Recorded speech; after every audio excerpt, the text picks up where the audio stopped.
이번 샤보옷은 우리가 키두시 하면서 제가 말씀드렸지만 우리에게 좀 더 특별한 샤보옷이 될 것 같아요. 그 샤보옷의 능력이 우리 한 사람 한 사람에 임하는 샤보옷이 되었으면 좋겠어요. 우리가 이제 복음을 선포해야 되고, 왜냐하면 이 하나님의 시간이 우리가 생각하는 것처럼 얼마 안 남았을 수도 있고 많이 남았을 수도 있어요. 하지만 지금 이 메시아의 이 해산의 고통의 이 시대 가운데 우리가 과연 어떤 편에 설 것인가? 우리가 그 지혜로운 그 다섯 처녀의 편에 서서 그 왕이 언제 오시던 그 기름을 준비하고 있을 것인가? 어리석어서 등불만 준비한 채 아직 신랑이 오실 날이 많이 남았다라고 생각하면서 그냥 하루하루를 흥청망청 살 것인가? 이제 그 문제라는 거예요. 그래서 우리는 좀 더 고삐를 바짝 붙들어야 될 시즌에 있다. 그리고 이제 5785년이 후반부로 넘어갔어요. 그렇죠? 네, 이제는 몇 달간의 공백이 있으면 일곱 번째 달 티슈레의 월이 9월에 시작돼요. 여러분, 9월은 해가 바뀌어요. 무슨 해가 되는 거예요? 5786년이 돼요. 진정한 바보의 해가 되는 거예요. 네, 하늘과 땅을 잇는 그 하나님의 아들이신 마시아의 그 숫자 값인 바보가 이제 그 문을 열 거예요. 그럼 우리는 어떻게 있어야 되지? 오늘 바보가 바보 두 개잖아요. 제가 그 레퍼런스를 쭉 들으면서 무슨 생각했냐면, 여러분 되게 재밌는 얘기했어요. 오늘 오르존도사가 바보 그 막대기 하나가 하나님의 아들인 예수와를 어떻게 했다고요? 때렸다고요. 때렸다고요. 제가 그 얘기를 듣는데 너무 재미있는, 이번에 제가 질문을 받았어요. 모세가 가나안 땅을 못 들어간 이유가 그가 돌판을 깼기 때문에 못 들어갔다. 자, 이렇게 얘기를 했대요. 그렇게 얘기를 했대요. 그래서 뭐 그거는 그분 수준에서 말할 수 있습니다. 하지만 모든 말씀을 하나님의 마음을 통해서 본다면 과연 하나님이 모세가 돌판을 깼기 때문에 가나안 땅에 들어가지 못한 것일까요? 라고 제가 역으로 질문을 했어요. 그가 돌판을 깼다라는 것은 모세는 누구보다도 하나님의 친구로 하나님의 마음을 알았다는 거예요. 만약에 그가 그 돌판을 깨지 않고 그것을 법령을 가지고 내려오는 순간 그 황금 송아지 앞에서 춤추고 노래했던 그들은 아마 그 자리에서 전멸했을 거예요. 하지만 모세는 그 아버지의 마음을 너무나 잘 알았죠. 그래서 그 돌판을 깨트릴 수밖에 없었고, 그로 인해서 하나님의 민족은 살아남을 수 있었어요. 자, 그러면 제가 여러분한테 질문할게요. 왜 모세는 가나안 땅에 들어가지 못했을까요? 뭐 오늘 얘기했어요. 반석을 쳤기 때문에. 맞아요. 말하라고 그랬는데 쳤어요. 우리가 한번 이 답을, 그러니까 이거는 뭐 저의 또 생각이에요. 오늘 바보바보를 들으면서 갑자기 그 막대기 하나가 하나님의 아들을 때렸다. 그거 되게 웃겨요. 사실 유대인의 미드라시는요, 전설 따라 삼천리. 근데 참 이 미드라시 안에서 신약을 해석하잖아요. 놀라울 정도로 그 뭔가 엑기스가 있다라는 거예요. 모세는 첫 번째 선지자였어요. 다음에 올 그 선지자를 예표해요. 모세는 죽음과 함께 숨겨져요. 그의 무덤이 어디에 있는지 몰라요. 모세는 첫 번째 돌판에 새겨진 율법, 토라를 의미해요. 그렇다면 첫 번째 돌판에 새겨진 토라가 갱신된 새 언약의 신비에 새겨질 예수와를 때렸다는 거네. 그러니까 제 안에 그걸 들으면서 갑자기 그 생각이 드는 거예요. 모세가 가나안 땅에 들어가지 못한 교훈은 사실 이방인에게 주는 교훈이 아니에요, 여러분. 모세가 가나안에 들어가지 못한 교훈을 하나님은 누가 깨달아 알기를 원하냐면 바로 당신의 백성 이스라엘이 깨달아 알기를 원한다는 거예요. 너희들에게 준 토라도 선하다. 하지만 내가 이 땅과 하늘을 잇는 그 아들의 전형을 누구에게 줬냐면 바로 여호수아와 갈렙에게 줬다라는 거예요. 여호수아와 갈렙은 유대인과 이방인을 나타내는 이중성을 가지고 있어요. 자, 여호수아는 어떤 지파였어요? 맞아요. 에프라임 지파였어요. 여러분, 에프라임은 원래 이방인이었어요. 그죠? 그가 요셉에게 이들이 누구냐라고 물었을 때 요셉이 내 아들들입니다라고 마시아 벤 요셉, 예수와께서 이방인인 우리를 보증해 주시지 않으면 우리는 하나님의 집 안으로 들어갈 수 없어요. 자, 그것과 마찬가지로 에프라임 지파를 대표하는 예호슈아와, 그런데 놀라운 것은 그 예호슈아라는 이름에서 바로 예슈아라는 이름을 우리가 유추해서 또 거기에서 나온 걸 알 수 있어요. 또 칼렙은 어느 지파예요? 유다 지파예요. 그런데 자 보세요. 여호수아라는 이름은 유대적 이름이요. 근데 그는 에프라임, 멜로, 하, 고임, 이방인의 충만을 나타내는 그 지파의 아들이었어요. 눈의 아들이었죠. 자, 그런데 칼렙은 사실 우리 칼렙의 계보를 따라 올라가잖아요. 칼렙은 유다 지파의 양자 삼아진 거예요. 사실 칼렙은 우리가 성경 안에서 그의 계보를 따라 올라가면 그는 이방인이었어요. 그런데 지극히 이방인인 칼렙이 바로 유다 지파의 대표로 그 가나안 땅을 들어간다라는 거예요. 그렇다면 이 가나안 땅에 장차로 올 하나님의 킹덤이라면 이제 그 킹덤에 들어갈 그 연합이 예호슈아와 칼렙을 통해서 그 이방인과 유대인, 유대인과 이방인의 이 연합 안에서 이제 신비에 새겨진 그 토라를 가지고 그 문을 열고 들어갈 수 있다라는 거예요. 예수와는 모퉁이 돌이잖아요. 그죠? 근데 우리는 그 모퉁이 돌에 지금 이방인도 그렇고 유대인도 그렇고 다 넘어져 있어요. 다 넘어져 있어요. 왜 그런지 아세요? 제가 처음에 선도에 여러분에게 무슨 얘기를 했냐면 이스라엘 이퀄 예수와다. 유대인은 예수와에 넘어져 있고 이방인은 이스라엘에 넘어져 있다. 근데 저는 항상 얘기하잖아요. 모든 과정은 다 알고 답만 모르는 유대인이 더 유리하다. 유리하다.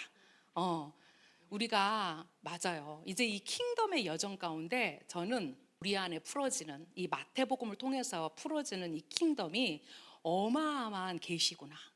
이 예수와의 말 한마디 한마디는 킹덤의 헌법이고 킹덤의 질서고 그리고 그 킹덤의 신비를 이분이 마태복음을 통해서 풀어내고 있구나. 요즘에 참 그 생각을 제가 굉장히 많이 해요. 오늘 마태복음은 이제 9장 앞부분에서 제가 시작을 할 거예요. 59번째 주제인데 인자는 땅에서 죄들을 용서할 권세가 있다. 새로운 국면으로 들어가요. 9장은. 자, 마태복음 9장 1절에서 8절까지의 내용입니다. 그래서 그분은 배에 올라 다시 호수를 건너 자기 성읍으로 돌아오셨습니다. 그분이 어디 가셨다고요? 가다라 지방에 가셔서 그 귀신 들린 쉐딤의 악령에 사로잡힌 그 사람을 치유하시고 이제 다시 돌아오셔서 자기 성읍인 크파르나홈으로 돌아오셨다라는 얘기죠. 어떤 사람들이 침상에 누운 중풍병자를 그분께 데려왔습니다.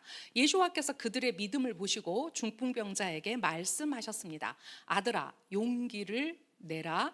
내 죄들이 용서받았다. 토라 교사 중 몇 명이 이것을 보고 자기들 가운데서 말했습니다.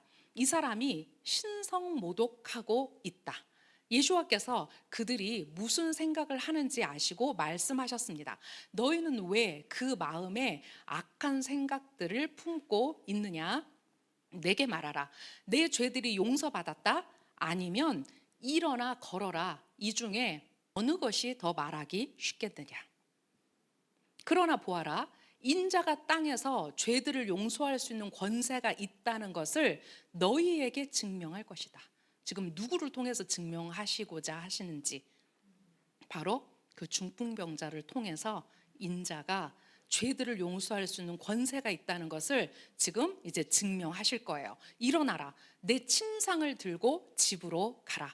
그러자 그 사람이 일어나 집으로 갔습니다. 이것을 본 군중은 경이로워하며 인간에게 이런 권세를 주신 하나님을 송축했습니다.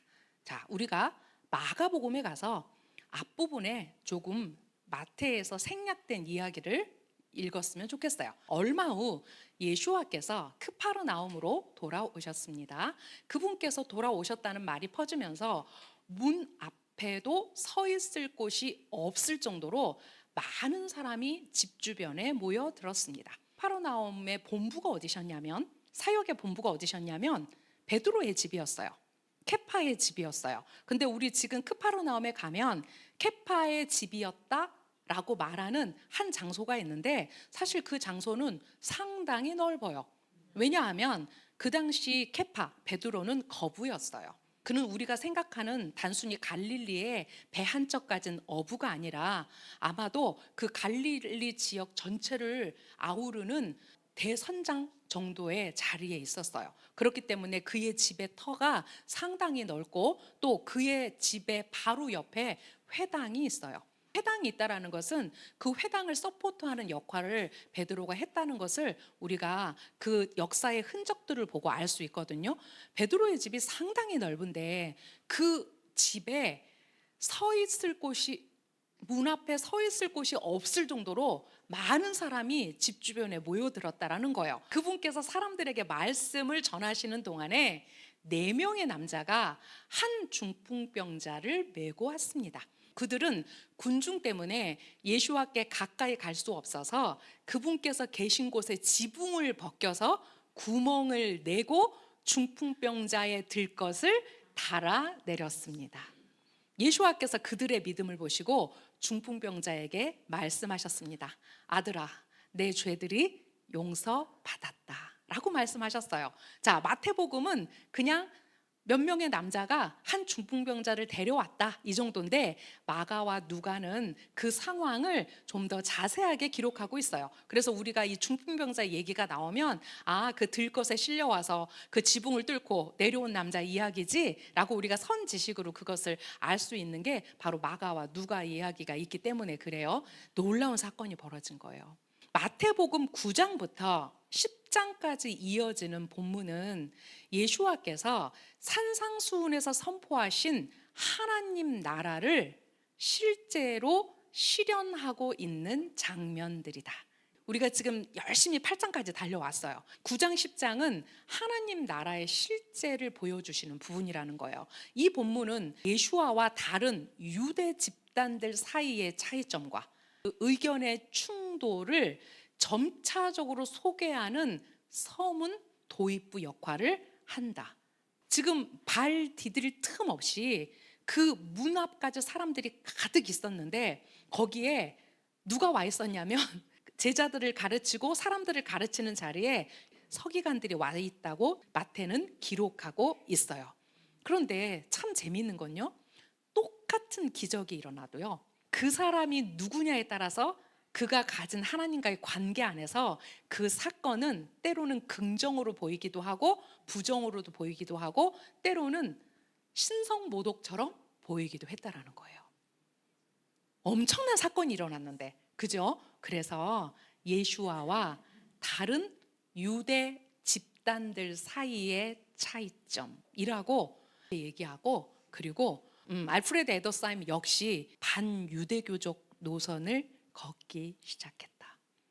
그만큼 메시아 왕국의 왕으로서 그 당시 유대 기득권들 층과 이제 메시아 왕이신 예수와 사이에 본격적인 돌에 쓴 토라와 마음에 쓴 토라가 어떻게 실제로 나타나는지를 보여주는 것 같아요. 그러나 아직 그들, 즉 서기관으로 대표되고 있는 기득권자들이겠죠. 그들이 공격적이거나 적대적인 수준은 아니에요. 오히려 지적인 학문적인 반응에 가깝다. 이 장면은 예수와께서 어떤 유형의 유대 신앙을 가지셨는지, 즉 토라를 어떻게 해석하는지, 그리고 그들은 어떤 메시아를 기다렸을까요? 그들은 정치적인 메시아, 그 로마에 지배받고 있는 그들의 상황을 역전시켜서 당장이라도 그 이스라엘 유대인들을 구해줄 수 있는 그런 메시아를 원했지만, 예수와는 어떤 메시아로 오셨어요? 그분은 요셉의 아들로 먼저 오셨고, 그분은 고난받는 종의 모습으로 오셨다라는 거예요. 이런 메시아의 모습 같은 것들, 이런 것들이 그 유대 기득권층과 예수와를 통해서 어떻게 표현되고 있는지를 알 수 있다라는 거예요. 자, 그래서 9장과 10장을 일종의 문학적 장치다라고 표현했어요. 즉 복선이라는 거죠. 이제 9장 10장을 우리가 공부하면서 이런 관점으로 공부하려고 해요. 하나님의 킹덤을 예수와께서 어떻게 말씀하고 계신지를 먼저 제가 볼게요. 자, 누가복음 4장 18절에서 19절 그리고 21절이에요. 아도나이의 성령이 내 위에 계신다. 그러므로 그분은 가난한 사람들에게 복음을 전하게 하시려고 내게 기름을 부으셨다. 그분은 나를 보내셔서 갇힌 사람들을 위해 자유를 선포하고 눈먼 사람들을 위해서 다시 보게 함을 선포하고 눌린 사람들을 놓아주고 아도나이 은혜를 선포하게 하셨다. 이것을 회당에서 말씀하신 후에 이 말씀을 마치시면서 이 타나크의 말씀은 오늘 너희가 듣는 중에 이루어졌다 했어요. 저는 오늘 이 마태복음 준비하면서 바람이 생겼어요. 여러분, 오늘 마태복음 강의 듣고 이 말씀의 능력이 저는 여러분이 가지고 있는 그 모든 질병을 오늘 고쳤으면 좋겠어요. 특별히 제가 왜 이 소망을 하나님께 올려드리냐면 지금이 아니 아도나이 로프에카 나는 너희를 치유하는 하나님이다라고 선포하신 바로 이 달, 이제 이 달이 얼마 남지 않았어요. 이제 돌아오는 수요일이 시바놀인데 지금 이 달에서 우리가 아도나이 라파 그 영이 실제로 우리 가운데 영향력 있도록 우리가 믿음으로 하나님께 올려드리고 특별히 오늘 내가 가장 아픈 곳 내가 지금 하나님께 고침받기를 원하는 곳에 여러분 스스로 안수하세요. 그래서 이 말씀의 능력이 우리를 고치도록, 왜냐하면 예수와는 이 왕의 능력으로 오셨어요. 메시아 왕국은 바로 이런 곳이란다 라고 우리에게 지금 말씀하고 있다는 거예요. 누가복음 7장 19절에서 23절 세례자 요한이 이제 제자들을 보내서 말했어요. 오시는 그분이 당신입니까? 아니면 우리가 다른 분을 기다려야 합니까? 바로 그때 예수와께서 그 요한의 제자들이 보는 앞에서 뭘 하시냐면 질병과 통증과 악한 영들에게 고통받는 많은 사람들을 고치시고 눈먼 많은 사람들의 눈을 뜨게 해 주셨습니다. 그 자리에서 보여주세요. 그리고 말씀하시기를 눈먼 사람들이 다시 보게 되고 다리 저는 사람들이 걷게 되고 피부병에 걸린 사람들이 깨끗하게 되고 귀먹은 사람들이 듣게 되고 죽은 사람들이 살아나고 가난한 사람들에게 복음이 전해진다. 나로 인해 실족하지 않은 사람들은 복이 있다. 네, 유대인들이 정치적 메시아를 원했기 때문에 그들은 하루 한 날 마치 그 에돔인 로마가 그 예수와 당신이 메시아라고 말하는 그분 앞에서 전복될 거라고 생각했지만 그것이 아니라 킹덤의 왕이신 그분은 목적이 뭔지를 알 수 있어요. 여러분, 눈먼 사람은 성전에 들어가지 못했어요. 다리 저는 사람은 성전에 들어가지 못했어요.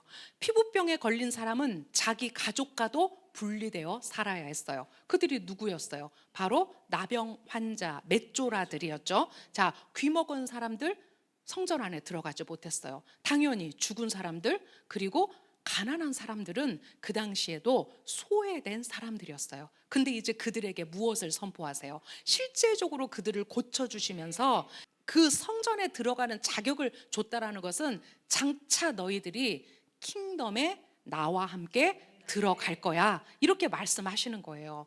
이사야 35장 5절에서 6절 말씀을 아마 그 자리에 있던 유대인들은 깨달았을 거예요. 그때 보지 못하는 자들의 눈이 뜨일 것이며 듣지 못하는 자들의 귀가 열릴 것이다. 그때 다리 저는 자가 사슴처럼 뛰고 말 못하는 자의 혀가 기뻐 외칠 것이다. 이사야 35장은 메시아 시대를 말하고 있는 장이에요. 여러분, 킹덤을 보여주고 계시다라는 거예요. 누가복음 16장 16절에서 17절 히브리어 직역이에요.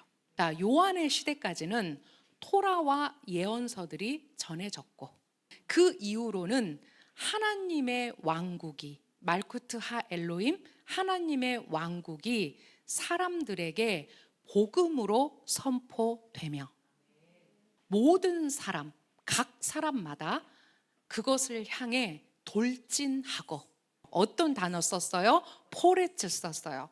여러분, 포레츠 데레크, 길을 여시는 분이 누구세요?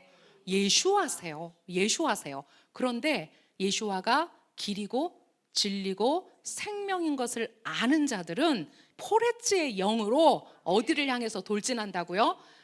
하나님의 왕국을 향해서 돌진한다고요. 근데 마지막에 어떤 복음이 전해진다고요? 하나님의 왕국 복음이 전해진다고요. 하나님의 왕국 복음이 온 민족에게 전해질 때 그것이 마지막 때의 사인이라고 하셨어요.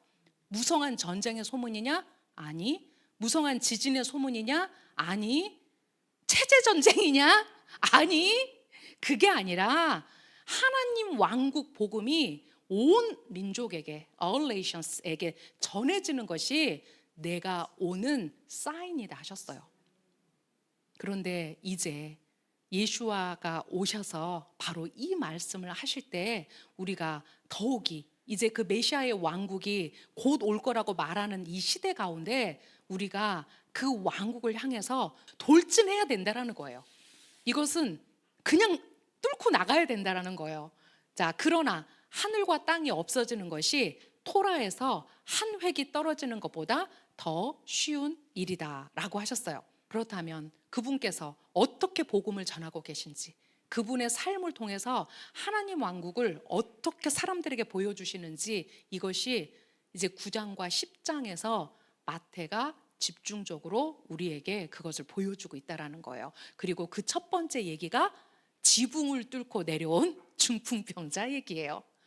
중풍병자는 이쉬 메슈타크라고 히브리어로 표현할 수 있어요. 전신이 마비된 남자예요. 그대로 직역하면 그는 왜 전신이 마비됐는지 우리는 알 수 없어요. 하지만 그 사람이 현재 상태가 뭐냐면 신체 일부 또는 전체가 움직이지 못하거나, 이 전신이 마비된 사람들의 나타나는 현상이 뭐냐면, 맞아요, 마비예요. 얼굴 근육이 마비되기 때문에 말을 어눌하게 하거나 또는 말을 못해요. 모든 사람이 예수와의 말씀을 경청하고 있을 때 갑자기 침상에 눕혀진 중풍병자와 함께 사람들이 나타났다. 그렇게 병자를 예수와께 데려오는 것은 그때는 흔한 일이었다. 왜냐하면 예수와가 병을 고치는 것이 온 곳에 지금 다 소문이 났단 말이에요. 그래도 사람들이 방에 가득 차고 조금 넘쳐서 그냥 단순히 문 앞에 모여있는 정도였다면 그 병자가 들어올 길이 없거나 그 병자를 운반하는 사람들이 눈에 띄지 않았거나 예수와의 주의를 끌지 못했으리라고는 생각할 수 없다. 그러나 그 베드로의 집은 어떤 상황이었냐면 뜰부터 길까지 사람들로 붐벼 있었고, 만약에 그랬다면 그 길을 뚫고 들어오는 것은 불가능했을 것이다. 그런 상황에서라면 어떻게 해야겠는가? 예수와께 접근하는 것은 전혀 불가능했다. 그들은 군중이 흩어질 때까지 혹은 더 형편이 좋아질 때까지 기다려야 할 것인가? 알프레드 에더사임이 우리에게 이렇게 질문하고 있어요.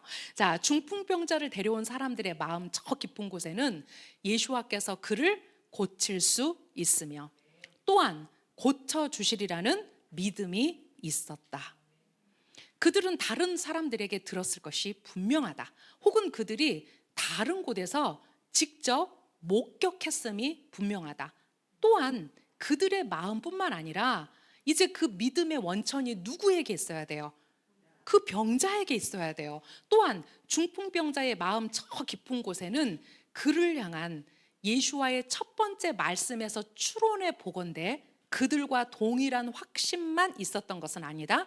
그 확신과 함께 자기 죄악이 치유를 막을지도 모른다는 끔찍한 두려움이 그의 마음을 무겁게 짓누르고 있었다라는 거예요. 왜냐하면 1세기 당시에 죄로 인해서 병이 들렸다라고 생각했기 때문에, 그래서 태어날 때부터 앞을 못 보는 자를 데려갔을 때 제자들이 어떤 질문을 하냐면, 이것이 누구의 죄입니까? 이 사람의 죄입니까? 아니면 부모의 죄입니까? 왜? 태어날 때부터 맹인이었거든.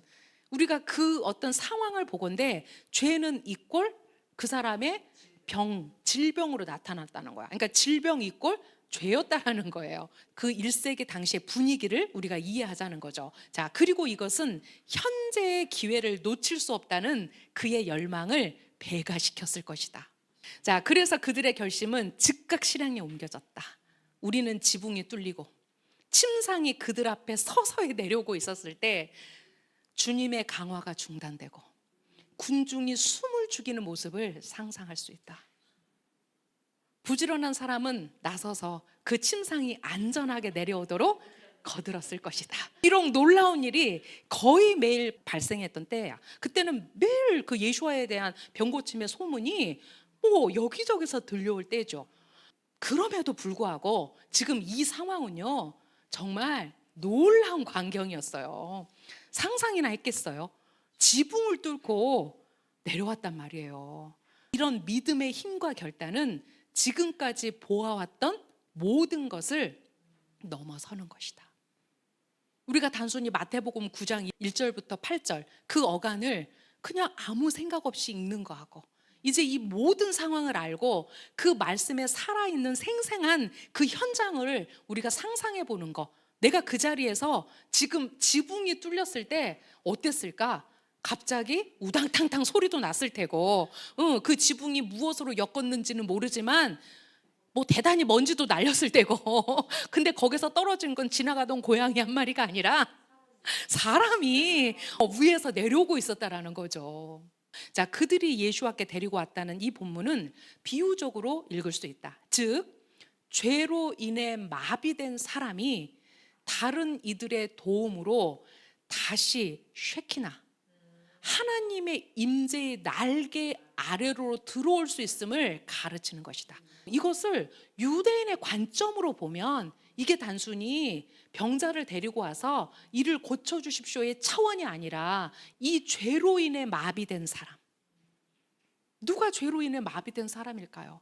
우리가 그랬고, 지금 이 시대를 살아가는 많은 사람들이 그렇고, 이제 이들을 다시 그 쉐키나의 임재 아래로 돌아올 수 있도록 교훈을 주고 있다는 거예요.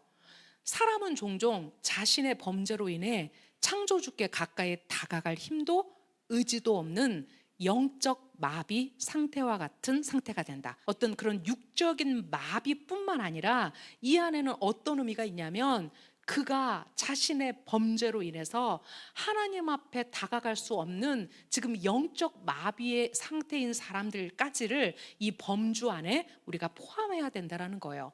자, 탈무드에 베라코트 오비에 보면 자기 스스로 덫에 걸린 자는 스스로 풀 수 없다라고 말했어요. 여기에서 그 중풍병자를 달아내린 4명의 친구가 바로 신실한 영적 친구들이다. 그래서 그 친구들의 중보와 헌신을 통해서만 다시 돌아올 수 있다는 것을 또 한 면에서 볼 수 있다는 거예요. 이와 유사한 교훈은 우리가 토라에서도 찾을 수 있어요.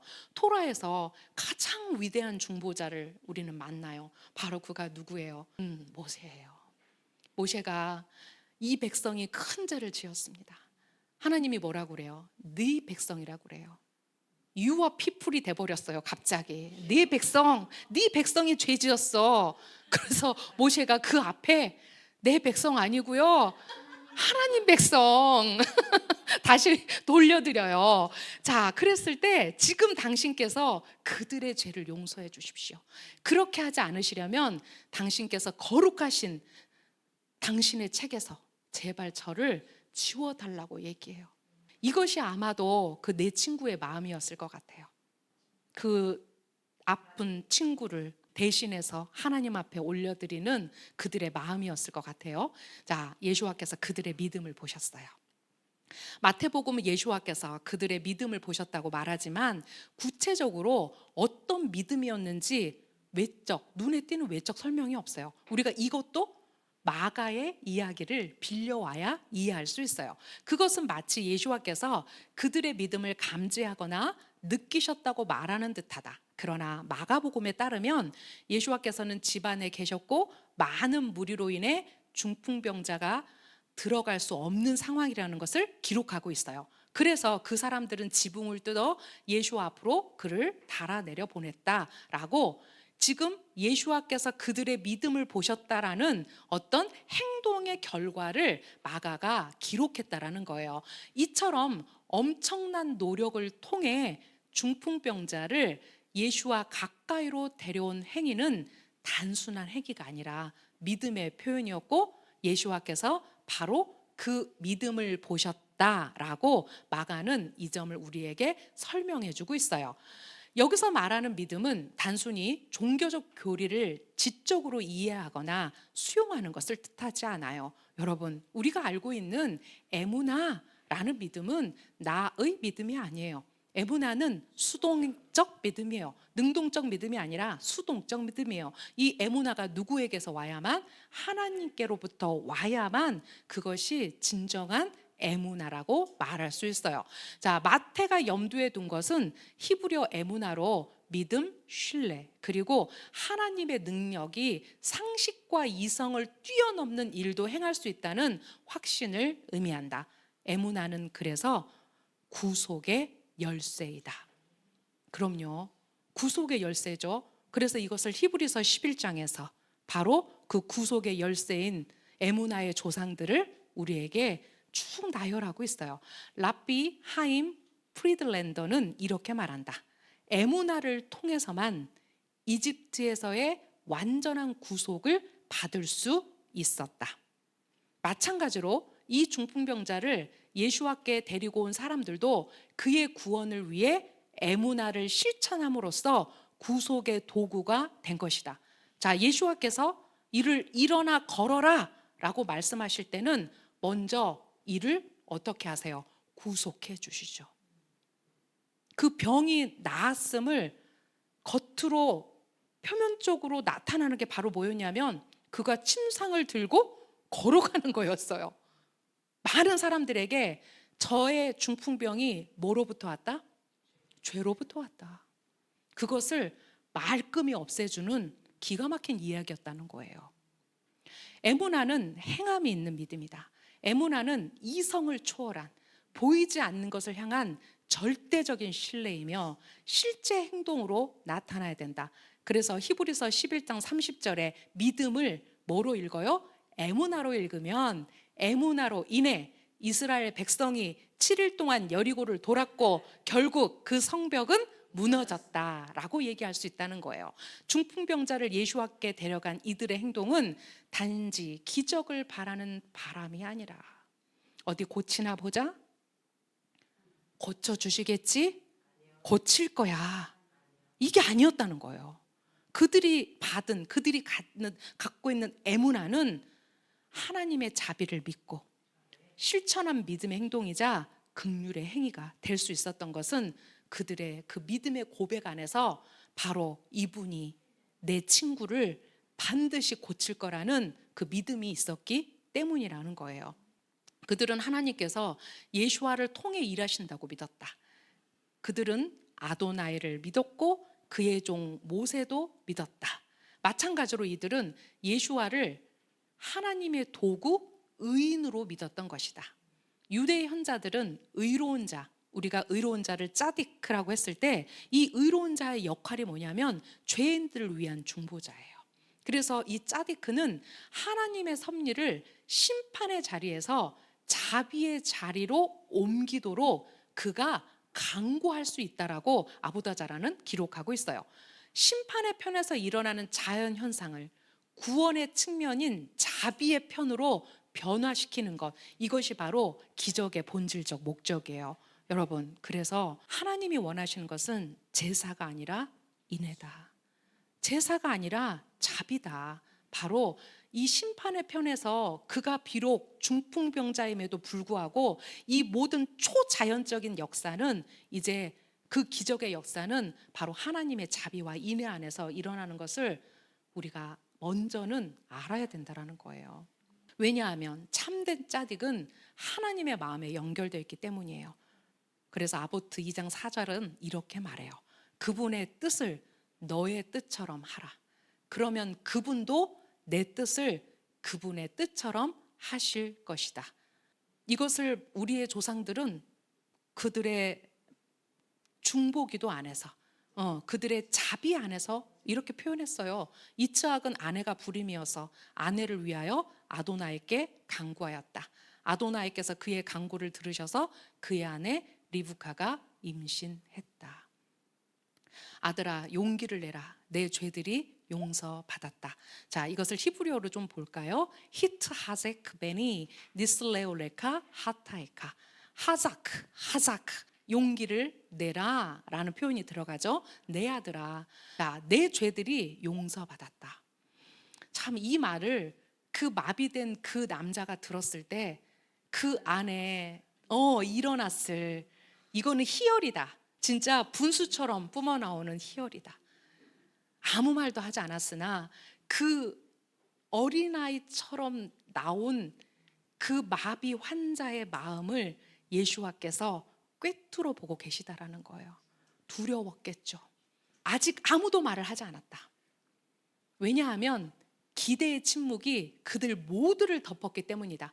자, 우리가 마태복음만 읽으면 그 앞에 아무 말도 없어. 그냥 내려왔어. 그리고 군중은 지금 어떻게 예수와께서 그를 보실 것인가에, 거기에 발 디딜 틈 없이 문 밖에까지 사람들이 있었다면 거기에 눈이 몇 개 있었을까? 수많은 눈이 지금 거기에 딱 집중돼 있다라는 거야. 그가 도울 수 있을까? 그가 도울 수 있다면 그가 도우려 할까? 또한 어떻게 도울 것인가? 그러나 입 밖에 내지 않은 마음의 생각도 아시는 예수와께서 그 사람의 마음 속에 믿음뿐만 아니라 두려움도 있다는 것을 아셨다. 그래서 그 사람을 향한 예수와의 첫 번째 말씀은 작은 자야 안심하라. 이게 개역개정 번역이에요. 네, 작은 자야 안심하라. 예수와께서는 고통이 죄의 값을 보상해 주는 것. 많은 사람들이 그 당시에 랍비적 관점에서 이렇게 생각했다라는 거야. 온몸에 고통이 있어. 아파. 그런데 이 고통이 어디로부터 오는 거냐면 그 죄로부터 오는 건데, 이 몸의 고통을 통해서 영혼을 죄책으로부터 벗어나게 한다라는 그런 생각을 가지고 있었다라는 거야. 이거 어디서 볼 수 있어요? 욥기에서 볼 수 있잖아요. 그래서 욥이 고통당했을 때 그 말 잘하는 친구들이 와가지고 너 도대체 하나님께 얼마나 많은 범죄를 했길래 이렇게 머리부터 발끝까지 악창으로 가득하니, 어떻게 성한 곳이 하나도 없니? 이렇게 물었다라는 거지. 이게 그 당시의 관점이었어요. 예수와께서는 고통이 죄의 값을 보상해 주는 것으로 이해하는 랍비들의 관점을 넘어서고 계시다. 모든 질병은 하나님의 뜻에서 비롯되며 종종 죄에 대한 징벌로 주어진다. 복음서 전체의 일반적인 그 당시의 이해였어요. 자, 또한 예수와 역시 이러한 관점을 인정하세요. 랍비 솔로베이치크는 이 개념을 탈무드 브라코트 33a에서 가지고 왔더라고요. 사람을 죽이는 것은 도마뱀이 아니라, 즉 뱀이 아니라 그 뱀을 통해서 그에게 주어지는 권세인 죄다. 하지만 죄와 병 사이의 관계는 당시 대부분의 종교인들이 생각했던 것처럼 그렇게 단순하지 않다라는 거예요. 욥은 하나님의 손에 의해 병들고 고통받았지만 죄 때문이 아니라 오히려 의로움 때문에 시험을 받았다. 이러한 배경에서 제자들이 예수와께 이 사람이 맹인으로 태어난 것이 누구의 죄입니까? 자기 죄입니까? 아니면 부모의 죄입니까? 라고 묻는 전통이 생겼다라는 거예요. 그러니까 이들이 왜 이렇게 묻고 있지? 우리는 그런 유대적인 어떤 문화와 배경을 모르면 되게 이상해요. 아니, 뭐 눈 멀었다고 이게 누구 죄냐고 물어봐? 근데 이것이 그 당시에 팽배해 있던 그런 생각 때문에 이렇게 물을 수 있었다라는 거예요. 자, 그에 대한 예수와의 대답은 명확하다. 이 사람이 죄를 지은 것도 아니고 그의 부모도 아니고 하나님이 일이 그에게 드러나기 위함이다 라고 말씀하신다는 거예요. 이런 문화 속에서 살아가는 중풍병자를 우리가 상상해 보자. 사람들은 그가 죄를 지었거나 부모가 죄를 지었거나 당연히 그렇게 여기겠죠. 자신도 또한 그런 죄책감에 사로잡혀서 병이 낫지 않는 이유는 아직 용서받지 못했기 때문이라고 느꼈을 거예요. 그래서 그는 스스로를 하나님과 사회로부터 버림받은 존재, 실패자, 폐기물처럼 느꼈을 가능성이 크다. 하지만 이제 그는 하나님의 사람, 짜디크, 우리의 의로우신 예수와 하마시 앞에 나아갈 수 있는 기회를 얻게 된다. 이 짜딕은 심판의 저울을 자비의 편으로 기울게 할 수 있는 중보자이다. 그렇게 예수와께서 그에게 말씀하신 용기를 내라, 내 아들아, 내 죄들이 용서를 받았다라는 말은 단순한 위로가 아니라 너는 용서를 받았다라는 선언이자 너는 하나님께 받아들여졌다는 정체성 회복의 메시지다. 그에게 병은 죄의 상징이었기 때문에 이 말을 듣는 것은 곧 자신의 죄가 사라졌음을 확인받는 순간이었다. 그가 예수와께 나오는 순간 그는 이미 내면적으로 자신의 결함과 죄를 고백하고 용서를 구하고 있었던 것으로 보인다. 이런 마음 상태를 이해할 때 예수와의 마음은 단순한 치유 이전의 구속의 선언이 된다. 예수와께서 이 땅에 왜 오셨는가? 그분은 의인을 부르러 온 것이 아니라 죄인을 부르러 왔다라고 그 마태를 부르시면서 얘기하신다라는 거예요. 믿음으로 하나님께 나아가라. 너 자신을 정결하게 하고 회개하라. 그러면 너의 죄는 사함을 받을 것이다. 이것은 신성모독이다. 와, 그 엄청난 기적 앞에 세상에 도대체 신보가 어떻길래 와, 이것은 신성모독이다. 자, 우리 레위기에 무엇이 신성모독인지를 기록하고 있어요. 이것은 신성모독이다 라는 표현을 히브리어로 보면 이것은 마가데프, 여기에 가데프라는 단어가 있는데 이게 긁어내다, 깎아내다, 어떤 것을 훼손하거나 무가치하게 만들다, 또 거기에 더해서 욕설을 퍼붓다, 모욕하다, 이런 뜻이 실제로 사전에서 찾아보니까 이런 뜻들이 있었어요. 자, 마가데프는 이것을 그대로 의미로 번역하면 이것은 긁어내는 것이다, 체면을 깎아내리는 것이다, 거룩을 훼손하는 것이다, 모독이다, 이렇게 말했다라는 거예요. 근데 그들이 이것을 입으로 말한 게 아니라 마음으로 말했어요. 와, 그 엄청난 순간에, 진짜 그 기적의 순간에 이것은 모독이다. 1세기 유대 율법에서 공식적인 신성 모독죄는 하나님의 거룩한 이름을 소리내어 말하는 것과 그것을 들은 2명 이상의 증인이 있을 때 성립되었다. 만약 하나님의 이름이 명확히 발설되지 않았다면 법적 의미의 신성 모독죄는 성립하지 않았다. 성립될 수 없다. 누가 참남한 거야? 그들이 참남한 거지. 그러나 당시 유대 사회에서는 어떤 사람의 태도, 행위 또는 가르침이 하나님의 거룩함을 훼손하는 것처럼 보일 때 그것을 그릇을 긁어내는 것, 즉 하나님의 영광을 깎아내리는 행위로 보았다. 이런 경우를 뭐라고 한다고요? 힐룰 하셴, 하나님의 이름을 망령되게 하는 거, 힐룰 하셴이라고 표현을 사용했다. 이 개념은 실제 법적 처벌 대상은 아니지만 그들 안에서 영적 도덕적으로 매우 중대한 죄로 여겨졌다. 마가복음 2장 7절에 이렇게 표현하고 있어요. 이 자가 어떻게 이런 말을 할 수 있는가? 그가 신성모독하고 있다? 근데 왜 신성모독하고 있냐고요? 하나님 외에 누가 죄들을 용서할 수 있는가? 바로 이것 때문에, 왜냐하면 예수와께서 내 죄들이 사함받았다, 사해졌다 라고 말씀하셨기 때문이에요. 이것은 신성모독이다. 그들이 이렇게 말한 이유는, 그렇게 말한 이유는 단순히 예수와의 말 때문이 아니라 사건 전체를 신성모독으로 간주했을 수도 있다. 왜냐하면 중풍병자가 자기들의 입장에서 이 사람이 회개나 죄 고백도 하지 않았고, 자, 예루살렘 성전에 가서 어떤 의식을 치렀는지도 모르고, 또 제사장이 어떤 역할도 하지 않았는데, 아니 이 갈릴리 이 갈릴리 이 사람이 도대체 이가 누구이기에 한마디로 너의 죄가 용서받았다라고 말할 수 있는가? 이렇게 선언했기 때문이라는 거예요. 서기관들은 예수와께서 하나님의 권한을 침해했다고 간주했다. 충분히 그럴 수 있어요.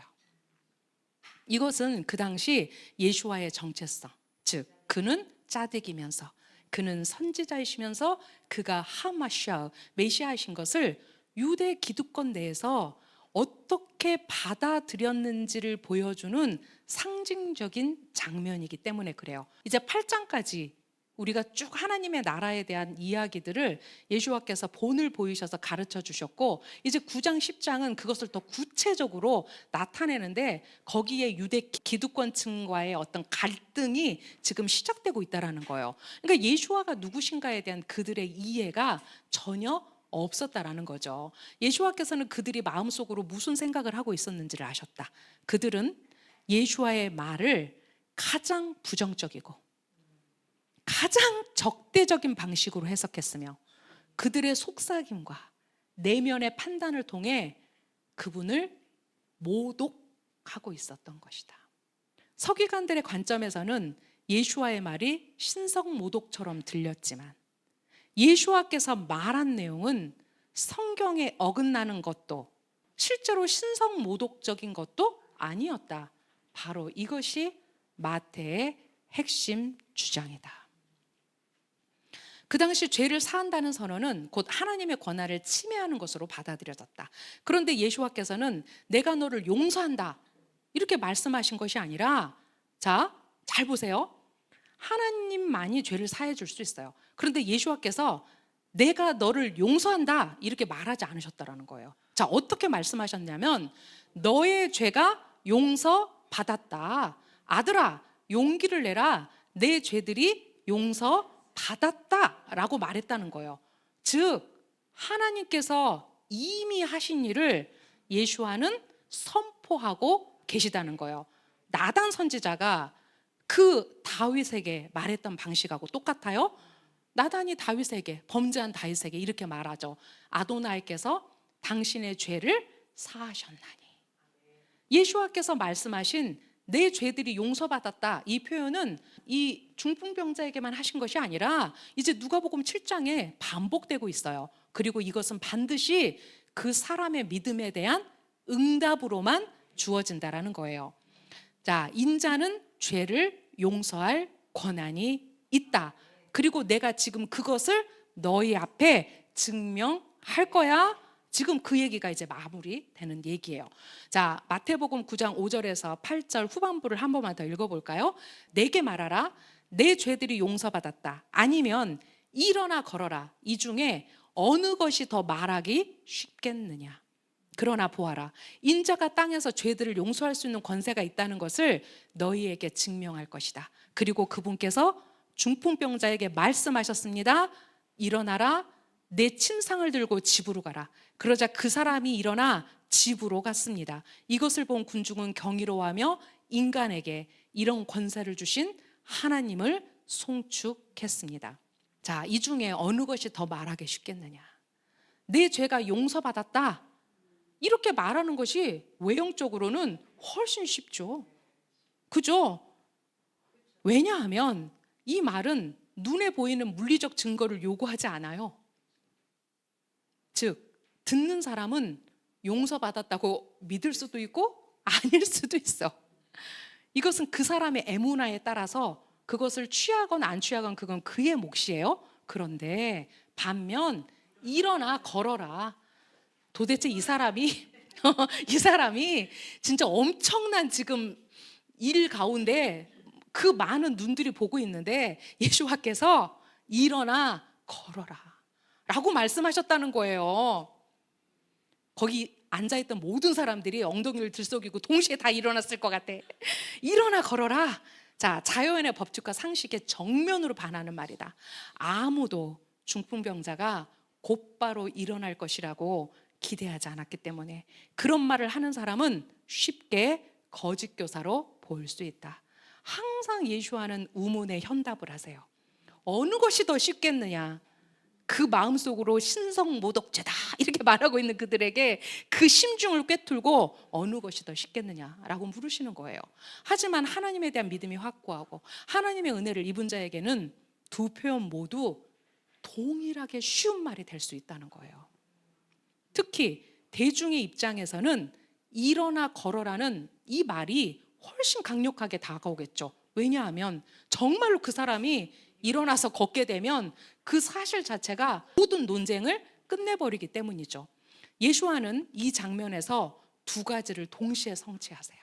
중풍병자는 실제로 육체적 치유를 받았고 그의 죄는 하늘에서 용서받았다.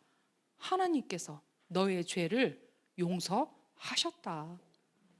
너의 죄는 용서되었다. 그것을 그 중풍병자가 믿음으로 취했을 때 그의 마비가 풀리는 것을 그가 먼저 깨달아 알았을 것 같아요. 그래서 일어나 걸어라 했을 때 그가 일어날 수 있었어요.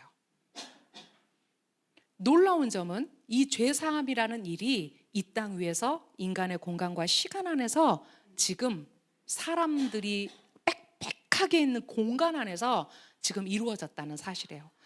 예수와는 이것이 킹덤이다. 너희가 그 이사야 말씀을 통해서 내가 와서 어떤 일들을 할 거라는 것을 그들이 증명하고 있지, 그것이 킹덤이 왔다라는 것을 그들이 말하는 거였지, 내가 바로 그다 라고 그들 앞에서 말하고 있는 거예요. 즉 하나님의 용서가 이 세상에서 시작되고 실행될 수 있다는 메시지이며, 이는 예수와께서 메시아로서 하늘 권세를 이 땅 위에서 행하고 있음을 보여준다. 진정한 짜딕은 하나님으로부터 말씀을 받고 그 말씀을 하나님의 뜻에 따라 사람에게 선포할 수 있다. 예수와께서 나는 스스로 할 수 있는 것이 아무것도 없으니 나는 들은 대로 심판한다. 그리고 내 심판이 의로운 것은 내가 내 뜻을 구하지 않고 나를 보내신 분의 뜻을 구하려고 하기 때문이다. 예수와는 하나님이 이미 이루신 일을 그 하나님께 기름 부음 받은 메시아로서 지금 그 일을 시공간을 초월한 그 현장에서 보여주고 계시다는 거예요. 그러므로 예수와께서 누군가에게 너의 죄가 용서되었다 라고 말할 때 그것은 그분이 위로부터 받은 메시지였다라는 거죠. 그 용서받았다는 말이 맞아요. 수동태예요. 왜냐하면 예수와는 하나님께서 장차 당신을 통해 하실 일을 그대로 들은 대로 말하는 거예요. 내가 너의 죄를 사한다가 아니라 네 죄가 사해졌다라는 거예요. 네, 제가 마태를 부르신 이야기는 하지 않을 거예요. 9장에 이제 이 이야기 다음에 바로 마태를 부르신 이야기가 나오는데 제가 그 대부분의 이야기를 마태복음 앞에서 마태를 부르신 그 이야기에서 대부분 했어요. 그런데 여러분, 이제 이 중풍병자를 고치신 이야기와 왜 마태를 부르신 이야기가 연결선상에서 쓰여졌냐, 우리가 이거 이해하자는 거예요. 왜? 예수와는 의인이 아니라 죄인을 부르러 오셨기 때문이에요. 어째서 당신들의 랍비는 세리와 죄인들과 함께 식사하는 것이요? 또 그 참남한 자들이 이렇게 질문하잖아. 자, 예수와께서 그 질문을 듣고 대답하셨습니다. 의사가 필요한 이들은 건강한 사람들이 아니라 병든 사람들이다. 너희는 가서 나는 동물의 희생 제물보다 인애를 원한다 라는 의미를 배워라. 이제 마지막 때 토라의 완성은 그 토라가 사랑임을 깨닫는 자들, 그 토라가 헤세드임을 깨닫는 자들, 그 선하신 하나님께서 그 선하신 토라 안에서 당신의 인애와 자비와 긍휼을 우리에게 베푸셨다라는 것을 깨닫는 자들이 이제 그들이 마지막 킹덤의 완성자들이 될 거예요. 그들만이 이제 그 눈먼 자들의 눈을 뜨게 할 수 있어요. 그들만이 그들을 향한 하나님의 마음을 전달할 수 있어요. 지적질하는 게 아니에요.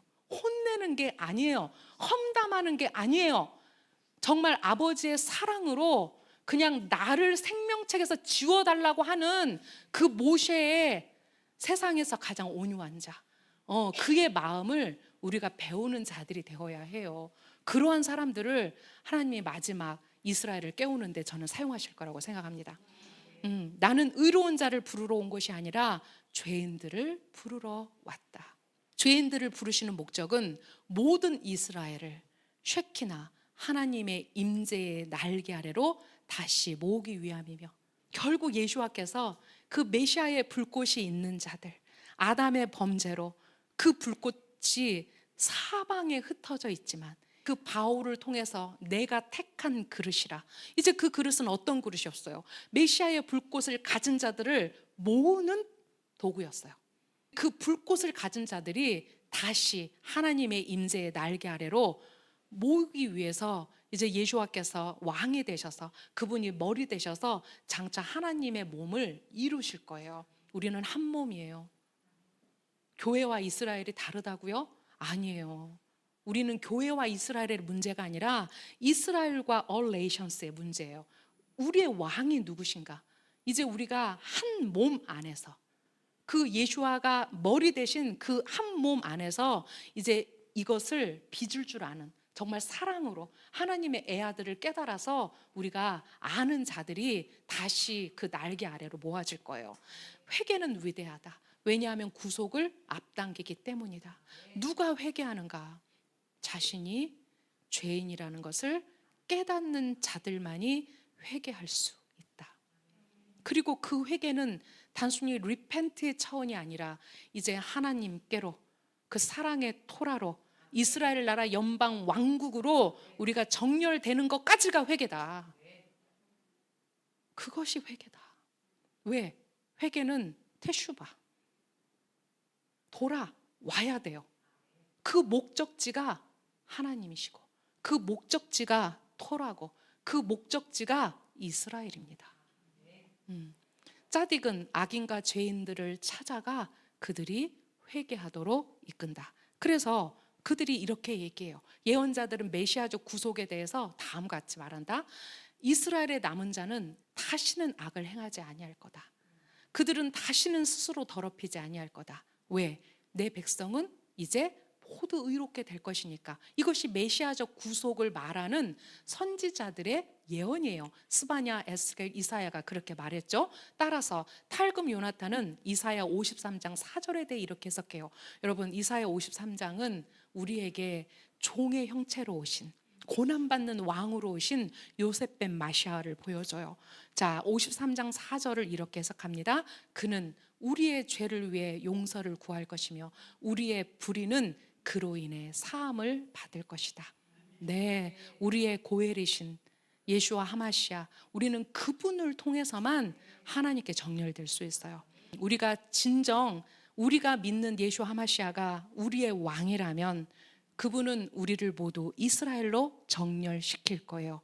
여러분, 우리가 예수 믿고 구원받아야 됩니다. 이것은 부족한 복음이라고 했어요.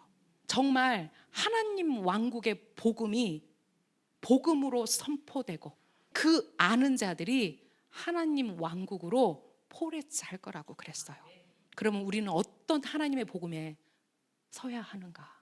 그 하나님의 왕국 복음은 무엇인가? 이제 그 부족한 복음을 가진 자들에게 가서 이제 완성된 복음은 바로 한 머리 안에, 한 몸 안에 한 킹덤이 있다라는 거. 그래서 우리는 더 이상 하나님의 눈동자인 이스라엘과 분리되어서 우리가 흔히 말하는 이스라엘과 교회라는 말도 안 되는 이중성 안에 헤맬 것이 아니라 우리는 원 킹덤 안에 있는 한 몸이라는 것을 깨달아 아는 것까지, 그리고 그 하나님 왕국에서 토라는 영원하다라고 말씀을 하고 계시다라는 거예요. 네, 오늘 말씀을 통해서 이제 그 예수와께서 이 킹덤의 왕으로 오셨을 때 어떤 사역을 먼저 하셨는가?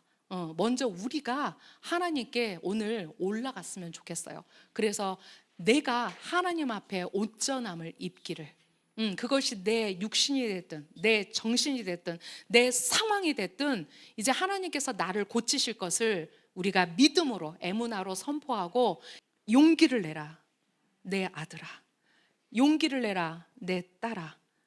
너의 믿음으로 인해서 너의 죄가 사해졌고 내 죄들은 사해졌고 이제 너는 일어나 걸을 것이다. 일어나 걸어라 라고 말씀하신 그분의 음성이 실제 우리의 삶 안에서 날마다 이루어지고, 특별히 아니 아도나이 로프에카, 이제 우리를 고치시는 이 기간 안에 그 일들이 먼저는 나에게 일어나기를, 그래서 나의 선한 영향력, 나를 고치신 예수와를 내가 많은 사람들에게 복음으로 전하기를, 네, 그것이 우리 이스라엘 아카데미에 준 그 사명이라고 저는 생각해요.